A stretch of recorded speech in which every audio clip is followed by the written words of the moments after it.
Anne Robinson came in here, and she was smiling like this.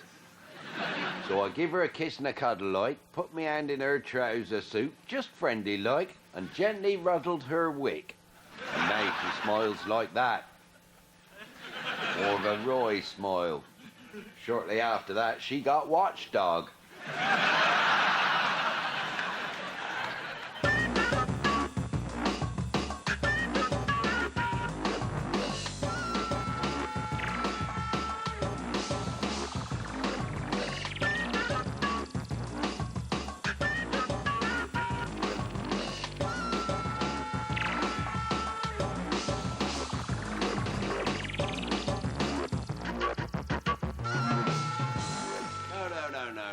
No, put all her possessions in a box and throw her onto the street.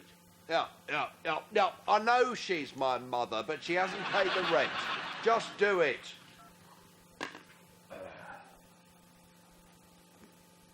Christ on a bike, what's that you're reading? Well, this. Oh, I thought I might try and make this afternoon's lesson a bit more interesting for my third years. I'm a science teacher. Oh, my God, I loathe teachers.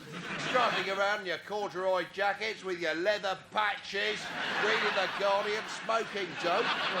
You must have rather a strange idea of a teacher's life. I mean, maybe in the 60s, that sort of thing. The only reason anyone goes into teaching is because they're failures. They simply can't do anything else. It's a safety net for the useless. No, you're quite wrong there. I used to be quite senior at British Aerospace, but after 10 years, I decided I would give it up.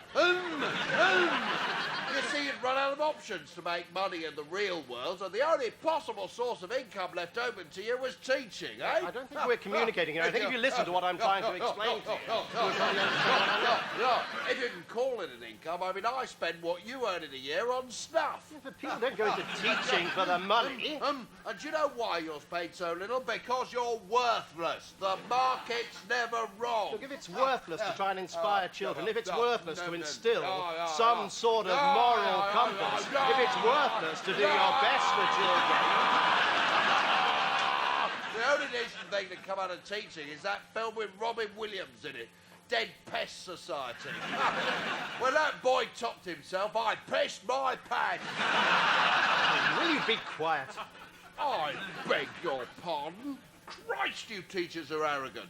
You're not your little fiefdom now. You're not dealing with a bunch of 6-year-olds. You're dealing with a rational adult. John, sorry. Just could I have the bill, please? Go on then, run away, back to your ivory tower, you ant. Waiter, tell me what the specials are. I can't read.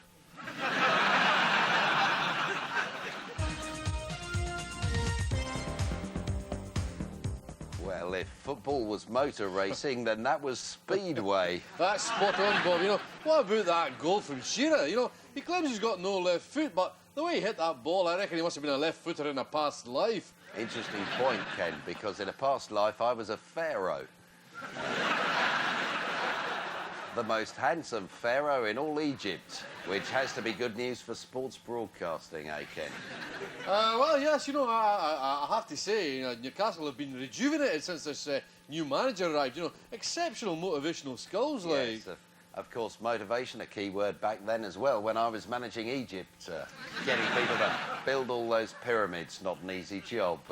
Of course, they were slaves and not paid nearly as much as the modern players are today. Aye, well, you know, sadly, money seems to be the key motivational factor in the game now, unlike our day, of course, you know. Indeed.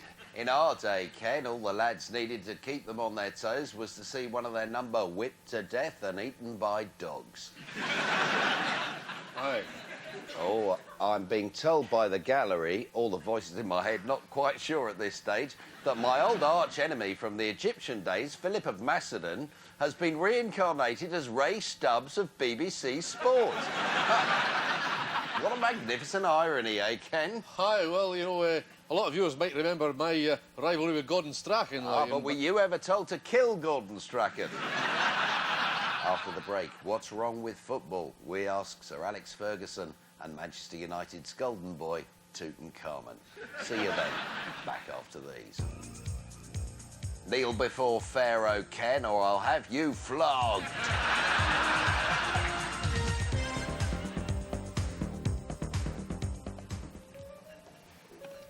Cheers. Cheers.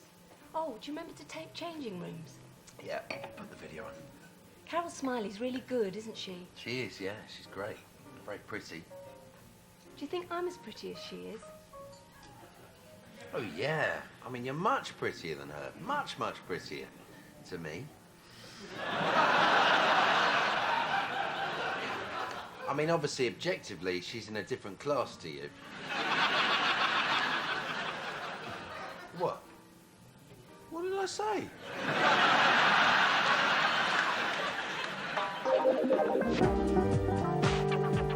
Richard! Kenneth!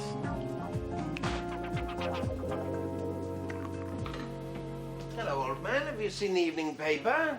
Oh, yes, I think I left it in the bathroom. Damn and blast, Richard. I thought we had an agreement. The evening paper's to be kept on the table in the hall at all times. Right, Kenneth, I admit it. I've made a mistake. But you've been like a bear with a sore head all day. Something's bugging you, Kenneth. Now, let's have it. You're quite right, of course. It's not the evening papers at all. It's Anthony Quayle's party. Go on.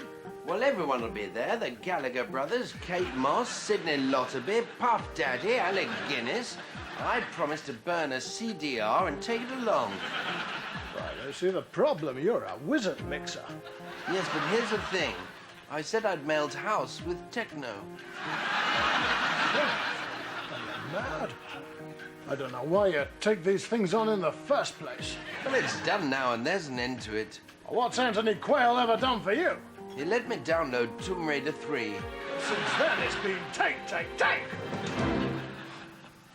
I'm sorry, Kenneth. Let's not us two argue about this. No, you're quite right, Richard. I've got myself into this bind. It's up to me to get myself out. Oh, come on, Kenneth. Two heads are better than one. Right. What's the main obstacle in melding house and techno? Well, everyone knows it's a beats per minute problem, plain and simple. It's a 148 beat against a 122. Exactly. But what if one put a judder on the splice? Yes, I think you've got something. And one could further enhance the mix with a large reverb and coming out on a crash.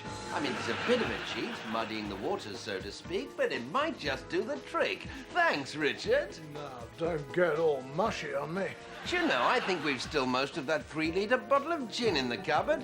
Fancy helping me polish it off? What time is it? 3 o'clock in the afternoon. Right, you're on. Gosh, I think everything's gonna be all right.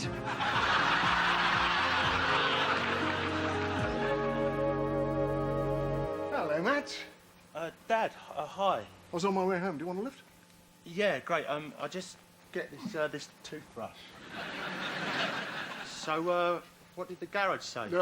Written the gearbox on its last legs. Oh, no. So, you're going to have to get a new gearbox then? I don't think it's worth it. The car's 8 years old, you know. I mean, how much longer has it got to go? You know these condoms are ribbed. Yeah, so will you be able to part exchange the car? And extra small. Yeah, that's fine. You'll be able to part exchange the car. It's just that if you take them home and try them on your brick and they're too small, I can't take them back. I'll just pay for them, thank you. Mina! There you are, sir.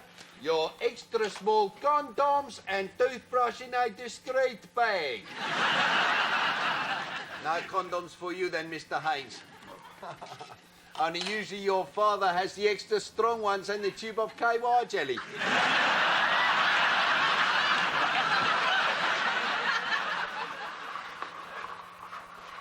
Excuse me, is this an out-of-the-way pub? Well, you could say that now. Oh, hooray! We finally found the real Ireland, haven't we, Yvonne? Hooray! Oh, we've had a terrible morning. Tourists everywhere. Everywhere. They completely ruined the Leprechaun Museum for me. Yeah, same for me. Well, this is much better. No tourists in here at all. Hello, Ireland. We come in peace. It's a pleasure to be in your Emerald Isle. So deep. Hello, Ireland.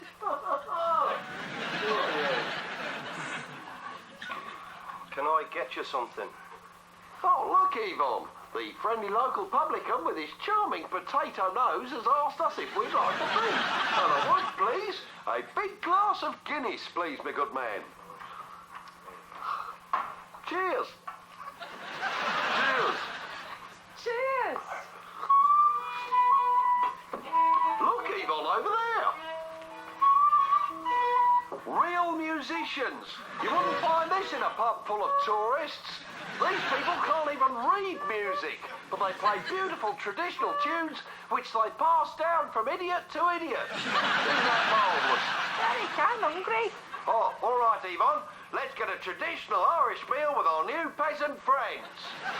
Excuse me, do you have any of your legendary soda bread, to be sure, and some meat and potato Irish stew? No. Oh, dear. What do you have, then? Lasagna or chicken tikka. Oh, I see. They've Irish stew over the road there. Oh, I see, yes. At the Tourist and Firkin. OK, thank you very much. All right, we'll go to the Tourist and Firkin for lunch and then on to the World of Whiskey this afternoon. Maybe we'll find the real Ireland there. Oh, I hope so. I don't like it here. They're ever so unfriendly. Shut up, people, and they'll blow us up!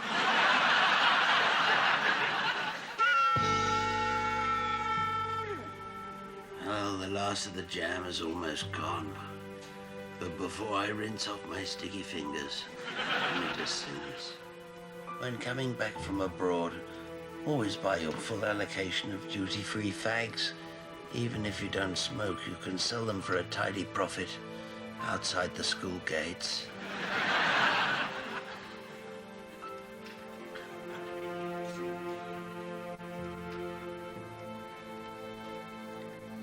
Oh, this woman's wrestling on Channel 5.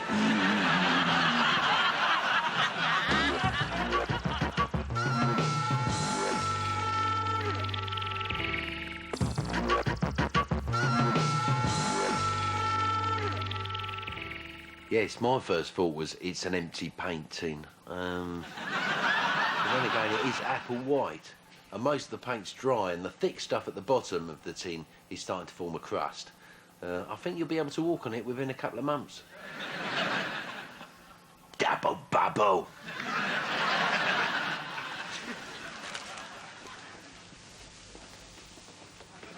Yeah, people think we're sisters, don't they, Kel? Yeah. Yeah, we're not, though. I'm her mum. You wouldn't believe it, would you?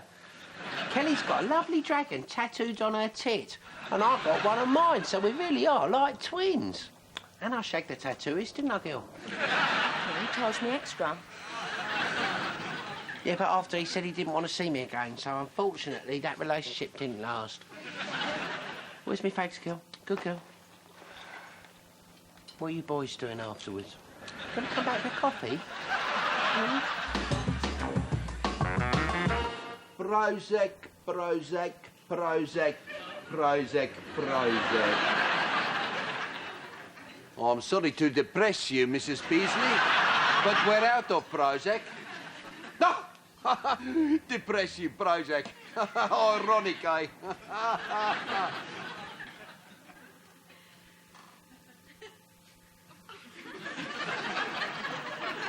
Cheer up, love, it might never happen.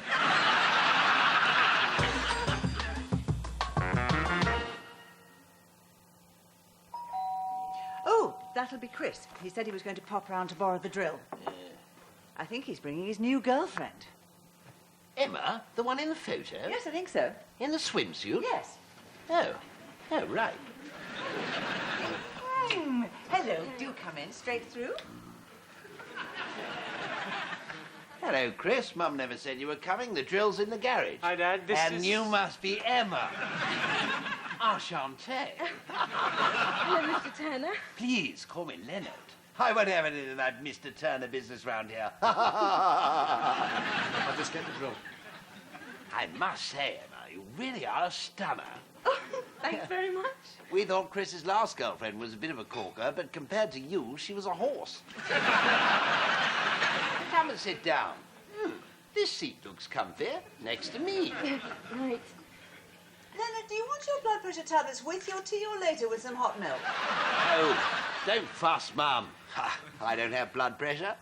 Well, obviously I have some blood pressure or I'd be dead. Oh, dear. So, Emma, what do you do besides adoring the world with your beauty? I work at a call centre for a computer software company. Computers? Goodness me, Mum, did you hear that? Emma's a computer whiz. Oh, you are clever. Now, tell me, what is the internet? Well, I think it's just sort of a way that computers are connected up together via the phone system. Ha! Who would have thought it? I must say, Emma, I could listen to you all night. You're so pert. Right, we better be going then. Yes. Just one more thing. What do you wear when you answer the phone? Just so I have some mental image when I ring. Ring? Yes, I'm going to call Emma, and she's going to connect me to the internet, wearing her swimsuit. Bye, it was lovely to meet you. And you? Cunning little minx.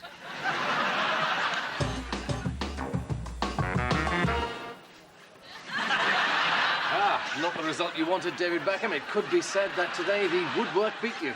No, it was Chelsea. Was there a time in the second half when you realised that it wasn't going to be your day? Yeah, So, when was that? in the second half. So, there's only 3 weeks of the season left. David, where do you go from here? To the hotel, up to the bedroom, shake posh, go to the bar, have a nice drink, have a nice meal, up to the bedroom, shake posh, go to sleep. Can't say fairer than that, can you? Huh? And then there's a tenner, mate. She won't give me any money. Kid shit. So, there I was, right, walking through Leicester Square, when his stretched limo pulls up, right, and who should get out but Pamela Anderson and Tommy Lee Jones? Tommy Lee. You what, mate? You said Tommy Lee Jones, you mean Tommy Lee. No, I don't. Yes, you do. No!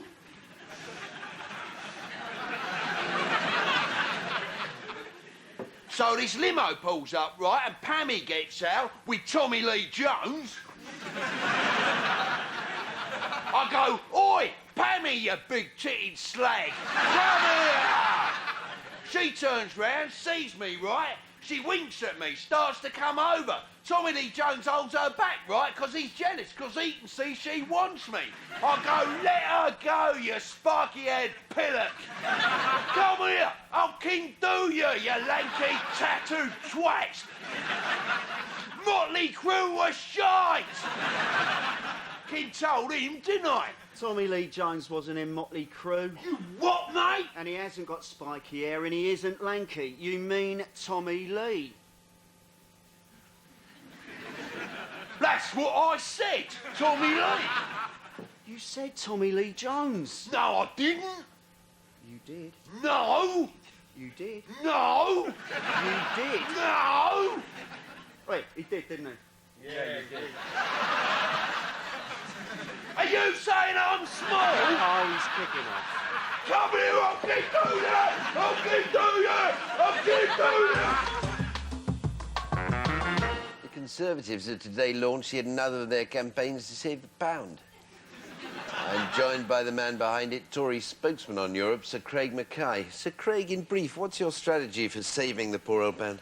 Well, Jeremy, as you know, there's been a sort of drip, drip, drip effect, eroding away at the credibility of the pound in the newspapers and, if I may say so, in programmes such as this one.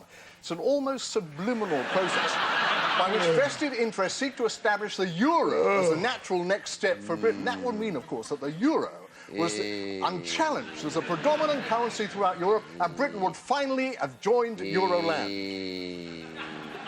Carry on, no one's listening.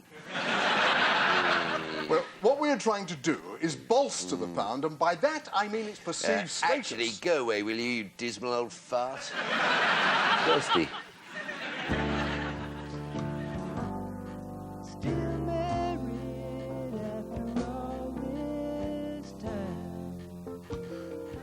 Very big. You're so generous. Would you mind if I took it round the back? No, will you hurry up? I'm just thanking Philippa for the lovely pot she gave us. Yeah, no, it's lovely. Yeah. Yeah.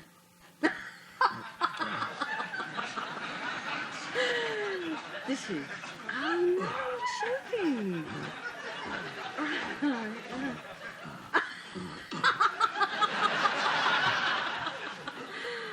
Oh, that's extraordinary. Really.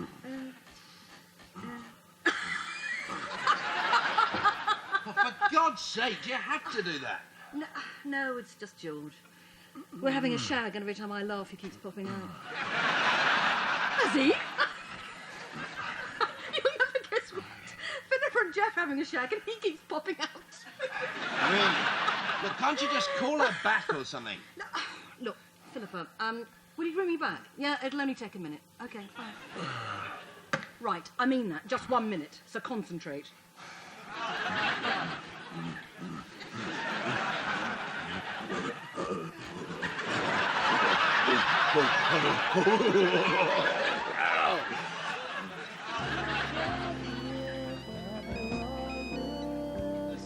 Yeah, so anyway, no home.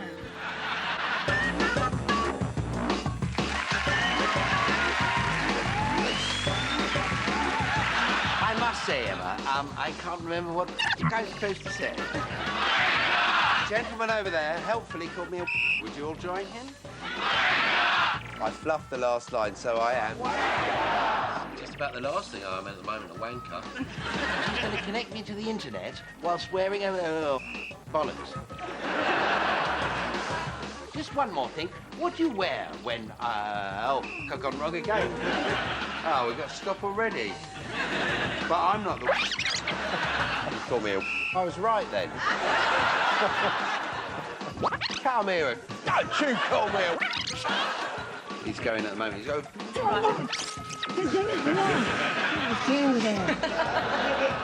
I didn't get that camera onto me quick enough. Not my fault. I'm not the. The director is.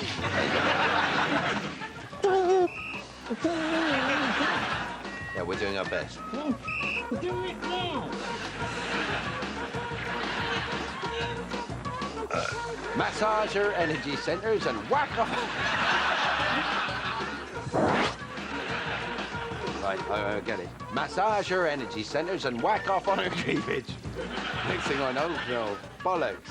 Massage her energy centers and whack off on her cleavage. Oh, it's so rude. Are you saying I'm small?